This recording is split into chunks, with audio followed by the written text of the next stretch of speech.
Hello दोस्तों, स्वागत है आपका मेरे YouTube channel study with Bing Pahadi में। तो दोस्तों यहाँ पर उत्तराखंड की सीरीज चल रही है, जैसे कि आगामी एग्ज़ाम एसआई हो गया, आपका पीसीएस प्री हो गया और आबकारी का एग्ज़ाम होना है। तो दोस्तों चुनाव हो जाएंगे, उसके बाद आपके पेपर जल्दी ही हो जाएंगे दोस्तों। तो आपको अपनी तैयारी बरकरार रखनी है और ज़्यादा से ज़्यादा मेहनत करनी है ताकि आगामी एग्ज़ाम में आप एक सीट सुनिश्चित कर सको। तो दोस्तों ज़्यादा समय बर्बाद न करते हुए यहाँ पर आगे बढ़ते हैं। पहला प्रश्न है दोस्तों, एकीकृत ऊन विकास कार्यक्रम कब शुरू किया गया? तो दोस्तों पहला प्रश्न है यहाँ पर और ऑप्शन है यहाँ पर 2002-3, 2002-6, 2004 और 5 और डी है इनमें से कोई नहीं। तो आपको इसका राइट आंसर बताना है, हो जाएगा ऑप्शन नंबर सी। तो 2004-5 में ही दोस्तों एकीकृत ऊन विकास कार्यक्रम शुरू किया गया था। तो दोस्तों यहाँ पर और फैक्ट देख लेते हैं इसके विषय में। तो दोस्तों उत्तराखंड में कितने भेड़ प्रजनन प्रक्षेत्र हैं दोस्तों? तो ये हैं 12। तो दोस्तों आपको ये भी याद रखना है कि भेड़ प्रजनन प्रक्षेत्र कितने हैं? 12 हैं। और 113 भेड़ एवं ऊन प्रसार केंद्र हैं दोस्तों। 113 भेड़ एवं ऊन प्रसार केंद्र हैं दोस्तों। तो आपको ये भी याद रखना है, ऊन प्रसार केंद्र कितने हैं? तो 113। अगर प्रजनन प्रक्षेत्र आ जाएगा तो वो 12 हो जाएंगे दोस्तों। और दोस्तों मैं आपको एक और फैक्ट बताना चाहूँगा यहाँ पर। जो पौड़ी जनपद है उसमें सघन भेड़ विकास परियोजना संचालित है दोस्तों। तो सघन भेड़ विकास परियोजना कहाँ संचालित है दोस्तों? तो ये पौड़ी में है। इंपॉर्टेंट क्वेश्चन बन जाएगा यहाँ से कि सघन भेड़ विकास परियोजना कौन से जनपद में चलाई जा रही है? तो दोस्तों ये पौड़ी जनपद में चलाई जा रही है। तो दोस्तों आपको अच्छे से याद रख लेना है, जितने भी एक्स्ट्रा फैक्ट बता रहा हूँ आपको। बढ़ते हैं दूसरे प्रश्न की ओर। तो दूसरा प्रश्न है दोस्तों, राज्य में ऊन श्रेणीकरण एवं क्रय विक्रय केंद्र स्थापित है। तो कहाँ है दोस्तों? पहला ऑप्शन है ऋषिकेश, दूसरा है मुनिकीरेती, तीसरा है ग्वालदम, चौथा है लमगड़ा। तो कहाँ है दोस्तों ऊन श्रेणीकरण एवं विकास क्रय विक्रय केंद्र स्थापित कहाँ है दोस्तों? तो इसका देख लेते हैं आंसर।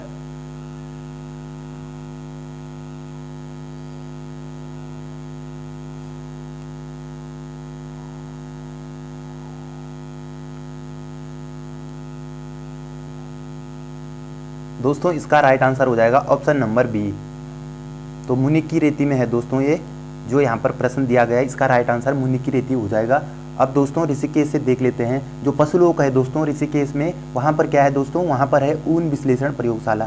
तो ऊन विश्लेषण प्रयोगशाला कहाँ पर है दोस्तों? ऊन विश्लेषण, आपको नोट डाउन करना है, ऊन विश्लेषण प्रयोगशाला। तो दोस्तों ये है पशुलोक ऋषिकेश में। तो दोस्तों आप ये भी याद रखना है। दोस्तों बढ़ते हैं अगले प्रश्न की ओर।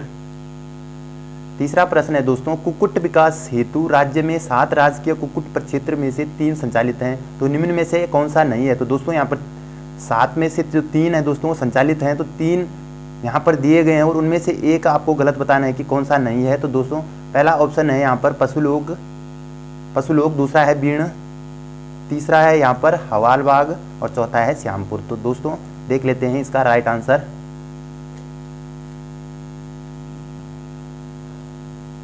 तो इनका देख लेते हैं दोस्तों। यहाँ पर जो पशुलोक है दोस्तों वो कहाँ है? ऋषिकेश में।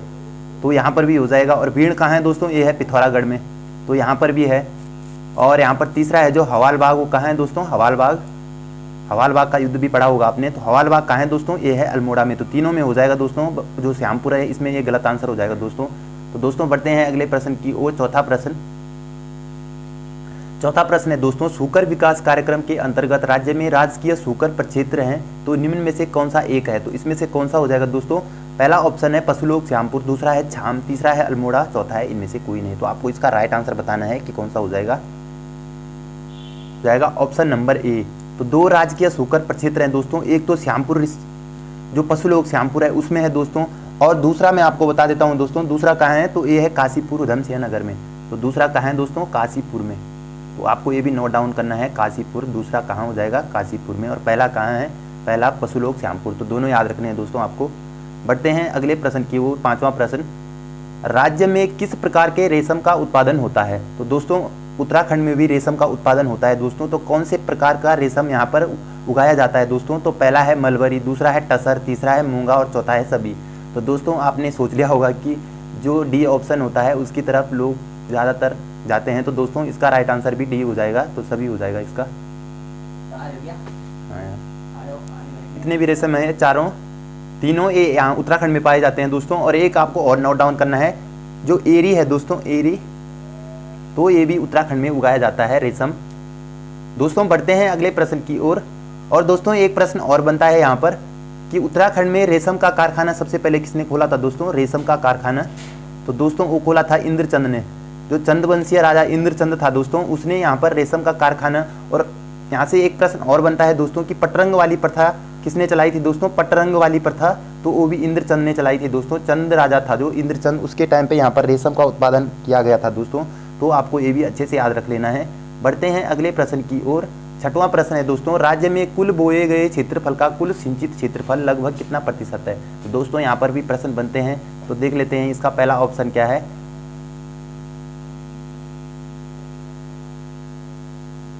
तो पहला ऑप्शन है 54.74%, दूसरा है 98.22%, तीसरा है 22.13% और चौथा है 70.65%। तो दोस्तों इसका राइट आंसर बताना है आपको कि कौन सा हो जाएगा। तो दोस्तों इसका राइट आंसर हो जाएगा ऑप्शन नंबर ए ही इसका राइट आंसर हो जाएगा। डिजाइन किए हैं कि आपको अधिक से अधिक लाभ मिले। तो दोस्तों यहाँ पर जो बी ऑप्शन है 98.22%, तो ये क्या है दोस्तों, तो ये मैदानी क्षेत्रों का है दोस्तों। 98 ये मैदानी क्षेत्रों का हो जाएगा, मैदानी। और जो यहाँ पर 22% है दोस्तों, ये वाला सी वाला ऑप्शन है जो यह पर्वतीय क्षेत्रों में है दोस्तों, पर्वतीय क्षेत्रों में। तो दोस्तों आपको दोनों याद रखना है, पर्वतीय क्षेत्र का हो या मैदानी क्षेत्र का हो या टोटल हो। तो दोस्तों आपको तीनों याद रखने हैं। बढ़ते हैं अगले प्रश्न की ओर। सातवां प्रश्न है दोस्तों, राज्य के शुद्ध सिंचित क्षेत्रफल के लगभग कितने प्रतिशत भाग पर नहरों द्वारा सिंचाई की जाती है। तो पहला ऑप्शन है 21.69%, दूसरा है 20.69%, तीसरा है यहाँ पर 70.65% और डी ऑप्शन है इनमें से कोई नहीं। तो दोस्तों आपको इसका राइट आंसर का चयन करना है। तो क्या हो जाएगा दोस्तों, इसका देख लेते हैं। तो दोस्तों नहरों के द्वारा कितने प्रतिशत सिंचाई की जाती है उत्तराखंड में। तो दोस्तों यहाँ पर नहरों से हो गया, जैसे नलकूपों से हो गया, क्वेश्चन बनते हैं दोस्तों की सिंचाई से भी। तो दोस्तों आपको याद रख लेना है। तो इसका option number B right answer हो जाएगा दोस्तों। 20.69% ही नहरों द्वारा सिंचाई की जाती है दोस्तों। अब देख लेते हैं नलकूपों से कितनी सिंचाई की जाती है उत्तराखंड में। तो नलकूपों से सर्वाधिक सिंचाई, अगर ऐसा आ जाएगा प्रश्न की सर्वाधिक सिंचाई किसके द्वारा की जाती है, तो नलकूपों से की जाती है दोस्तों। और ये कितनी की जाती है, 70.65%। तो नलकूपों से अगर पूछा जाएगा तो 70.65%, अगर नहरों द्वारा पूछा जाएगा तो ए वाला हो जाएगा दोस्तों। आपको दोनों याद रखने हैं, ए बी और ए बी। तो दोस्तों बढ़ते हैं अगले प्रश्न की ओर। दोस्तों आठवां प्रश्न है यहाँ पर, राज्य की सबसे पुरानी नहर कौन सी है। तो दोस्तों यूकेपीएससी ने पता नहीं कितनी बार तो ये प्रश्न बना दिया होगा कि राज्य की सबसे पुरानी नहर कौन सी है। तो बच्चे को पता होगा दोस्तों। तो आपको देख लेना है यहाँ पर, पहला है गंगा नहर, दूसरा है शारदा नहर, तीसरा है शक्ति नहर और चौथा है यहाँ पर इनमें से कोई नहीं। तो दोस्तों इसका राइट आंसर बताना है आपको। तो इसका राइट आंसर क्या हो जाएगा, तो इसका हो जाएगा दोस्तों गंगा नहर। तो गंगा नहर ही उत्तराखंड की सबसे पुरानी नहर है दोस्तों, जिसका निर्माण समय कब है दोस्तों। तो दोस्तों इसकी आधारशिला कब रखी गई थी, 1842 में। पीबी कौटले था उत्तराखंड का। अगर प्रश्न ऐसा बन जाएगा दोस्तों कि उत्तराखंड का भगीरथ किसे कहा जाता है, वो कहा जाता है पीबी कौटले को। तो कौटले ने ही यहाँ पर इसकी आधारशिला रखवाई थी दोस्तों। पीबी कौटले ने, इसकी जो आर्किटेक्चर था दोस्तों उस टाइम पे वो कौटले ही था। तो पीबी कौटले ने 1842 में, 1842 से ये पूरी कब हुई दोस्तों, तो ये हुई 1854 में। तो 1842 से 54 तक इसका टाइम चला और तब यह नहर बन गई थी दोस्तों अंग्रेजों के द्वारा। उस टाइम पे इसका उद्घाटन किसने किया था, तो भारत का वायसराय उस टाइम पे डलहौजी था दोस्तों, डलहौजी। तो डलहौजी ने इसका उद्घाटन किया था 1854 के टाइम पे। तो दोस्तों आपको ये भी याद रखना है। और एक फैक्ट मैं आपको और बताना चाहूँगा दोस्तों यहाँ पर कि इसका आधुनिकीकरण कब किया गया दोस्तों, आधुनिकीकरण कब किया गया गंगा नहर का, तो ये किया गया था 1983 में आधुनिकीकरण। तो दोस्तों आपको ये भी याद रखना है आधुनिकीकरण कब किया गया इसका। तो दोस्तों ये किया गया था 1983 में, ये भी आपको याद रखना है। अब बढ़ लेते हैं दोस्तों अगले प्रश्न की ओर। दोस्तों 9वां प्रश्न है यहाँ पर, जमरानी बांध परियोजना से किन 2 जनपदों को सिंचाई सुविधा उपलब्ध होती है। पहला है चंपावत उधमसिंह नगर, दूसरा है उधमसिंह नगर नैनीताल, तीसरा है चंपावत नैनीताल और चौथा है यहाँ पर सभी। तो दोस्तों आपको इसका राइट आंसर बताना है कि जमरानी बांध परियोजना से कितने जनपदों को सिंचाई सुविधा उपलब्ध होती है। तो दोस्तों इसका राइट आंसर हो जाएगा option number B, Udham Singh Nagar और नैनीताल को इसकी सुविधा उपलब्ध होती है। तो आपको ये भी याद रखना है दोस्तों। अब बढ़ते हैं अगले प्रश्न की ओर। और जमरानी बांध परियोजना कौन सी नदी पर है दोस्तों, तो ये भी आपको याद रखना है कि जमरानी बांध कौन सी नदी पर है, तो ये गौला नदी पर है दोस्तों, गौला नदी पर, तो आपको ये भी याद रखना है। अब बढ़ते हैं दोस्तों 10वें प्रश्न की ओर। 10वां प्रश्न है दोस्तों, राज्य में ग्राम्या 2 का संचालन किसके द्वारा किया जा रहा है। तो दोस्तों उत्तराखंड में पता नहीं कितनी योजनाएं चलाई जा रही है दोस्तों, और संस्थाओं के द्वारा, जो विदेशों की संस्थाएं या भारत सरकार की हो, तो उनके द्वारा यहाँ पर कई योजनाएं संचालित की जा रही है। तो दोस्तों वैसे ग्राम्या भी है, तो ग्राम्या दोस्तों विश्व बैंक द्वारा या IMF द्वारा या UNDP के द्वारा या इनमें से कोई नहीं। तो दोस्तों इसका राइट आंसर बताना है आपको कि किसके द्वारा संचालित की गई थी ये, तो ये विश्व बैंक के ही द्वारा संचालित की गई थी दोस्तों। अब विश्व बैंक को ही देख लेते हैं यहाँ पर, विश्व बैंक की स्थापना कब हुई थी दोस्तों, तो विश्व बैंक की स्थापना हुई थी दोस्तों 1945 में। वहीं IMF को भी देख लेते हैं दोस्तों, इसकी स्थापना कब हुई थी दोस्तों, इसकी भी हुई थी 1945 में। तो ये दोनों जुड़वा बहनें कहा जाता है दोस्तों इनको, IMF और विश्व बैंक को। IMF की फुल फॉर्म क्या है दोस्तों, इंटरनेशनल मॉनेटरी फंड, किसका फुल फॉर्म है दोस्तों, ये IMF का है दोस्तों, तो आपको ये भी याद रखना है। और UNDP, तो UNDP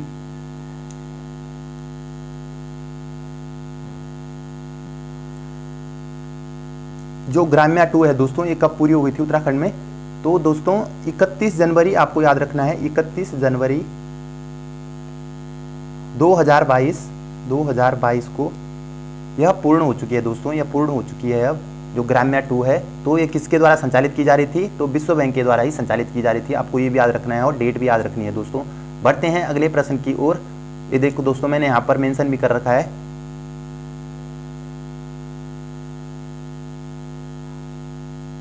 कब पूरी हो गई थी दोस्तों, जनवरी 2022 को पूरी हुई थी, 31 जनवरी को।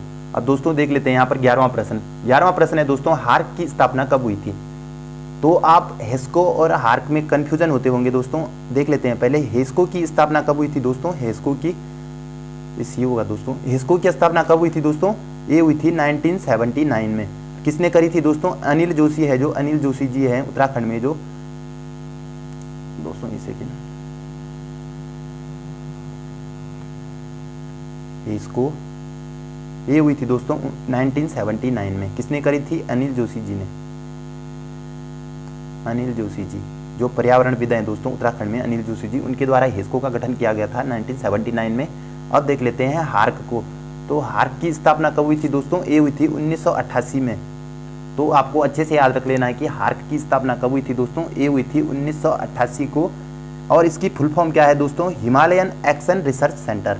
तो हिमालयन एक्शन रिसर्च सेंटर इसकी फुल फॉर्म हो जाएगी दोस्तों। और इसका काम क्या है दोस्तों, तो यह गैर लाभकारी संगठन है दोस्तों, बेहतर कृषि पद्धतियों के माध्यम से कृषि कार्य में संलग्न लोगों को आय की बढ़ोतरी कराता है दोस्तों। तो ये इसका मुख्य कार्य हो जाएगा हार्क का। तो दोस्तों कितने जिलों में तकनीकी की जानकारी उपयोग करते हैं दोस्तों, तो 11 जिलों में दोस्तों। आपको ये भी याद रखना है कि 11 जिलों में, तो ये 11 जिलों में कार्यरत है दोस्तों। आपको ये भी याद रखना है कि कितने जिलों में कार्यरत है, तो 11 जिलों में कार्यरत है दोस्तों। बढ़ते हैं अगले प्रश्न की ओर। 12वां प्रश्न है दोस्तों यहाँ पर। 12वां प्रश्न, राज्य के कितने उद्यानों को सेंटर ऑफ एक्सीलेंस गतिविधियों के अनुरूप विकसित किया जा रहा है। पहला ऑप्शन है 4, दूसरा है 5, तीसरा है 6 और चौथा है 7। तो कितने जनपदों में हो जाएगा दोस्तों, सॉरी दोस्तों उद्यानों में, तो कितने उद्यानों में हो जाएगा दोस्तों, देख लेते हैं यहाँ पर। तो इसका राइट आंसर हो जाएगा ऑप्शन नंबर ए। तो 4 उद्यानों में किया जा रहा है दोस्तों इसका विकास। और यहाँ पर देख लेते हैं कि कौन कौन से उद्यान है, तो देख लेते हैं दोस्तों। तो पहला कौन सा है दोस्तों, तो पहला है चौबटिया राष्ट्रीय उद्यान। चौबटिया उद्यान है दोस्तों, राष्ट्रीय उद्यान नहीं होगा ये, चौबटिया उद्यान जो चौबटिया है। और दूसरा कौन सा हो जाएगा, तो दूसरा हो जाएगा अल्मोड़ा राजकीय उद्यान। अल्मोड़ा राजकीय उद्यान, आपको ये भी याद रखना है। अब देख लेते हैं तीसरा कौन सा है। तीसरा है दोस्तों चंपावत का जरमूला। तो जरमूला हो जाएगा दोस्तों, जरमूला आपको ये याद रखना है, कहाँ है दोस्तों, चंपावत में। और चौथा देख लेते हैं, चौथा कौन सा है, चौथा है दोस्तों गंगा लहरी। तो चौथा गंगा लहरी है दोस्तों, गंगा लहरी, आपको इतना ही याद रखना है, गंगा लहरी। तो एग्जाम में ऐसा बन जाएगा कि इनमें से कौन सा है जो सेंटर ऑफ एक्सीलेंस गतिविधियों के अनुरूप विकसित किया जा रहा है। तो दोस्तों उसमें से एक भी आ सकता है, तीनों चारों भी आ सकते हैं। तो आपको चारों याद रखने हैं दोस्तों, मैंने बता दिए हैं आपको यहाँ पर। बढ़ते हैं अगले प्रश्न की ओर। 13वां प्रश्न है दोस्तों यहाँ पर, राज्य में घेरवाड़ योजना के तहत कितने हेक्टेयर राज्य सहायता प्रदान की जाती है।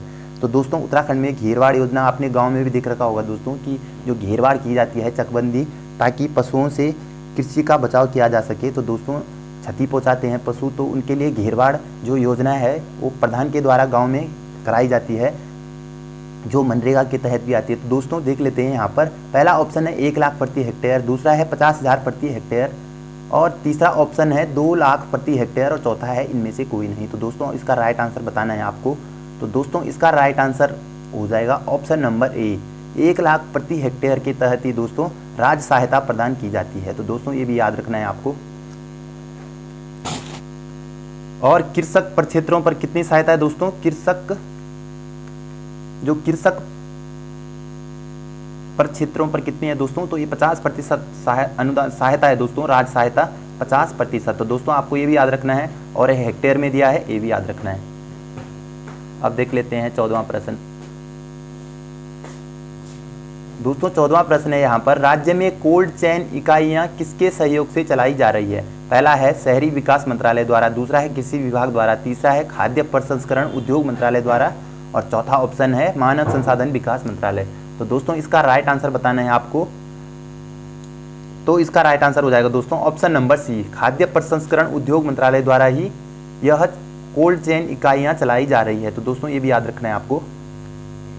में कितनी कोल्ड चेन इकाइयां चलाई जा रही है दोस्तों? तो ये कितनी चलाई जा रही हैं? 31। तो ये भी याद रखना है आपको कि कितनी कोल्ड चेन इकाइयां चलाई जा रही है। तो दोस्तों 31 चलाई जा रही है, तो ये भी याद रखना है आपको। अब बढ़ते हैं दोस्तों अगले प्रश्न की ओर, 15वां प्रश्न।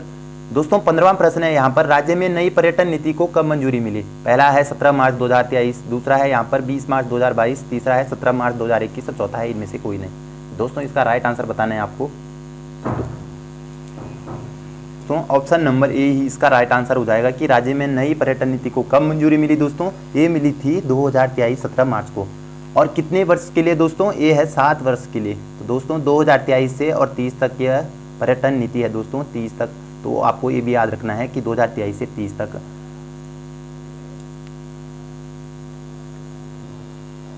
दोस्तों अब इसके उद्देश्य पे बात कर लेते हैं दोस्तों। तो इसका उद्देश्य क्या है दोस्तों? जो नई पर्यटन नीति आई है उत्तराखंड में, तो इसका उद्देश्य पर्यटन के लिए राज्य क्षमता का विस्तार करना। तो पर्यटन क्षेत्र के लिए राज्य की क्षमता का विस्तार करना और सतत विकास को भी सुनिश्चित करना। तो दोनों इसके प्रमुख उद्देश्य हो जाएंगे दोस्तों, सतत विकास को सुनिश्चित करना और पर्यटन के लिए राज्य की क्षमता का विस्तार करना। तो दोनों हो जाएंगे दोस्तों, आपको दोनों याद रखने हैं। और दोस्तों उत्तराखंड में पर्यटन वर्ष कब कब घोषित किए गए थे दोस्तों? ये भी प्रश्न बनता है एग्जाम में। तो 2001 और 2015। तो दोस्तों आपको ये भी याद रखना है कि कब कब उत्तराखंड में पर्यटन वर्ष घोषित किया गया था, एक 2001 को और 2015 को।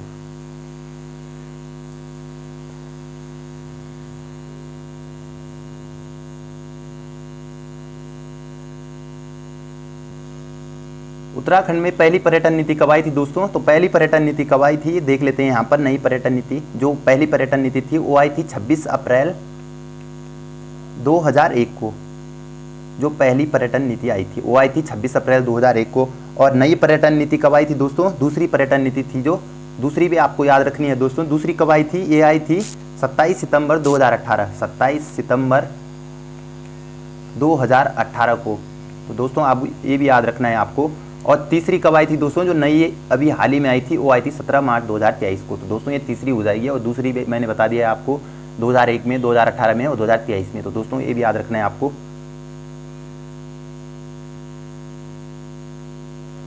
अब देख लेते हैं दोस्तों 16वां प्रश्न। 16वां प्रश्न, राज्य में पर्यटन एवं उससे संबंधित उद्योग में कितने प्रतिशत भागीदारी महिलाओं के लिए सुनिश्चित की गई है? तो दोस्तों यहाँ पर कितने प्रतिशत जो पर्यटन में है भागीदारी महिलाओं के लिए है दोस्तों? पहला ऑप्शन है 33%, दूसरा है 50%, तीसरा है 30% और चौथा है यहाँ पर 18%। तो दोस्तों आपको इसका राइट आंसर बताना है। तो इसका राइट आंसर हो जाएगा ऑप्शन नंबर सी। तो दोस्तों 30% और क्या है दोस्तों? उत्तराखंड में आपको रिलेट करके पढ़ना है दोस्तों, अधिक से अधिक प्रश्न आपके यहाँ पर दिमाग में सेट हो जाए। तो दोस्तों जो क्षैतिज आरक्षण है दोस्तों उत्तराखंड में, क्षैतिज आरक्षण जो सरकारी नौकरियों में है वो कितना है दोस्तों? क्षैतिज आरक्षण वो है 30%। अब देख लेते हैं जो पंचायतों और वन पंचायतों में था दोस्तों पहले, वो कितना था? 33%। जो अब कितना हो गया दोस्तों 2008 से? तो 2008 से हो गया 50%। तो दोस्तों ये भी याद रखना है आपको, एग्जाम में ये प्रश्न बार बार बनता है कि दोस्तों की उत्तराखंड में पंचायतों पंचायतों में महिलाओं को कितना प्रतिशत आरक्षण है दोस्तों पंचायतों में, तो वह कितना है दोस्तों 50%। और क्षैतिज आरक्षण की बात करें तो ये कितना हो जाएगा, तो आपको ये याद रखना है दोस्तों, ये है 30%। जो हाल ही में विधेयक आया था दोस्तों ये 30% था दोस्तों, पहले भी और भी 30% ही है दोस्तों, बरकरार है। तो दोस्तों 50% हो जाएगा, वन पंचायतों में 50%, पंचायतों में 50% और क्षैतिज 30%। तो और दोस्तों यहाँ पर ये वाला तो इसका 30% हो जाएगा दोस्तों। अब बढ़ते हैं 17वें प्रश्न की ओर। दोस्तों 17वां प्रश्न है नए पर्यटन, तो यहाँ पर 17वां प्रश्न, नई पर्यटन नीति में निवेश के आधार पर प्रदेश के शहरों को कितने भागों में विभाजित किया गया है। तो दोस्तों पहला ऑप्शन है 2, दूसरा है 3, तीसरा है 4 और चौथा है यहाँ पर 6। तो इसका राइट आंसर बताना है दोस्तों आपको। तो इसका राइट आंसर हो जाएगा ऑप्शन नंबर सी, क्योंकि श्रेणी ए में, श्रेणी बी में और श्रेणी सी में बांटा गया है दोस्तों, तो ये भी याद रखना है आपको।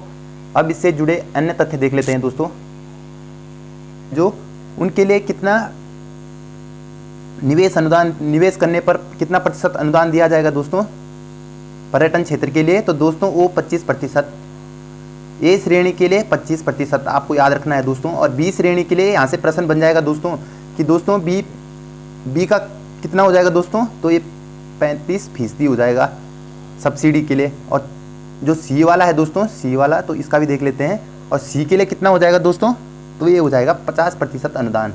तो दोस्तों आपको तीनों याद रखना है, 25%, 35% और 50% ही यहाँ पर अनुदान राज्य सरकार की ओर से दिए जाने की मंजूरी है दोस्तों, तो आपको ये भी याद रखना है। अब देख लेते हैं दोस्तों 18वां प्रश्न।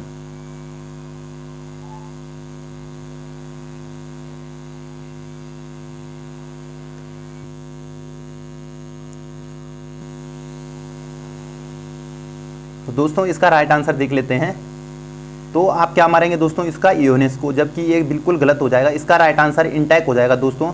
इंटैक के द्वारा ही सांस्कृतिक धरोहरों का सूचीकरण किया जाता है दोस्तों। तो इंटैक की फुल फॉर्म देख लेते हैं यहाँ पर, Indian National Trust for Art and Culture Heritage हो जाएगा दोस्तों इसकी full form, Indian National Trust for Art and Culture Heritage. INTACH के द्वारा ही सांस्कृतिक धरोहरों का सूचीकरण किया जाता है। तो दोस्तों आपको अच्छे से याद रख लेना है।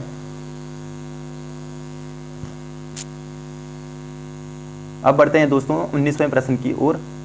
दोस्तों ये तो आयोग का फेवरेट क्वेश्चन है दोस्तों, हर बार बनता है दोस्तों, हर एक एग्जाम में बनता है दोस्तों ये क्वेश्चन, यूके SSSC हो या यूके PSC हो। तो दोस्तों आपको ऐसे प्रश्न एग्जाम में बिल्कुल भी गलत नहीं करने हैं। ऐसे प्रश्नों को तो आपको बिल्कुल दिमाग में बिठा के चलना है दोस्तों। वीर चंद्र सिंह गढ़वाली पर्यटन रोजगार योजना का आरंभ कब किया गया था। पहला ऑप्शन है 1 जून 2001, बी है 1 जून 2002, तीसरा है 1 जुलाई 2002 और डी ऑप्शन है 1 अप्रैल 2001। तो इसका राइट आंसर क्या हो जाएगा दोस्तों, इसका हो जाएगा ऑप्शन नंबर बी, जो 1 जून 2002 है दोस्तों। इसमें वीर चंद्र सिंह गढ़वाली पर्यटन रोजगार योजना का शुभारंभ किया गया था दोस्तों। तो इसका राइट आंसर हो जाएगा ऑप्शन नंबर बी। अब देख लेते हैं दोस्तों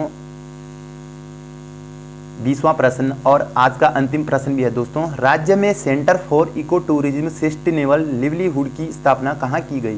तो दोस्तों पहला ऑप्शन है चौबटिया, दूसरा है चूना खान, तीसरा है हल्द्वानी और चौथा है रामगढ़। दोस्तों इसका राइट आंसर कौन सा हो जाएगा, तो इसका अगर आप राइट आंसर मार रहे होंगे तो आप ए मार रहे होंगे दोस्तों चौबटिया, जो कि इसका बिल्कुल गलत है, क्योंकि इसका right answer option number B है, चूना खान में ही दोस्तों इसकी स्थापना की गई है। तो दोस्तों आपको अच्छे से याद रख लेना है। तो दोस्तों फल संरक्षण केंद्र की स्थापना चौबटिया में कब हुई थी दोस्तों, ये हुई थी 1932 में। आपको ये याद रखना है कि फल संरक्षण केंद्र चौबटिया में। और रामगढ़ में क्या है दोस्तों, फलोद्यानों का शहर किसे कहा जाता है दोस्तों, ये रामगढ़ को कहा जाता है। रामगढ़ को राइट आंसर हो जाएगा ऑप्शन नंबर बी, चूना खान में इसकी स्थापना की जा रही है दोस्तों। और ये चूना खान कहाँ है दोस्तों, ये रामनगर के बगल में है दोस्तों, रामनगर के आसपास ही है दोस्तों, रामनगर है जो, तो रामनगर नैनीताल के आसपास ही चूना खान है दोस्तों, वहीं पर इसकी स्थापना की जा रही है। तो दोस्तों आपको अच्छे से याद रख लेना है जितने भी मैंने एक्स्ट्रा फैक्ट बताए हैं आपको यहाँ पर। दोस्तों आज के लिए इतना ही रखते हैं दोस्तों, मिलते हैं एक नई वीडियो के साथ। तो दोस्तों आज इतना ही काफ़ी है, तो आपको रिवाइज करके चलना है दोस्तों, आगामी एग्जाम जल्दी ही हो जाएंगे दोस्तों। तो थैंक यू दोस्तों, thank you for watching this video, see you next time, thank you.